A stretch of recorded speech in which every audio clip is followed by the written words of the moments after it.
மட்டும்தான். முட்டையிலிருந்து குஞ்சை பொரிக்க முடியுமா? ஏன் நம்மால் முடியாதா என்று யோசித்தான். அம்மாவிடம் இதை பற்றி கேட்டான். அவனுடைய அம்மா எரிச்சல் அடைந்து திட்டினாள். அவன் வீட்டில் மற்றொரு கோழி முட்டையிட்டது. நானும் குஞ்சு பொரிக்கப் போகின்றேன் என்று சொல்லி 2 முட்டைகளை எடுத்து தனது அக்குளில் வைத்துக்கொண்டு ஒரு அறையில் உட்கார்ந்து கொண்டான். முதலில் அவனுடைய அம்மா திட்டினாள். பிறகு அவனை கண்டு கொள்ளவில்லை.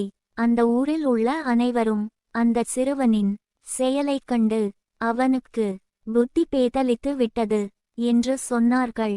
அவன் எதையும் கண்டு கொள்ளவில்லை. உணவு சாப்பிடும் நேரத்தை தவிர மற்ற அனைத்து நேரத்திலும் அந்த முட்டைகளை அக்குளில் வைத்துக்கொண்டு அதே அறையில் உட்கார்ந்து கொண்டிருப்பான். 20 நாட்கள் கடந்தது.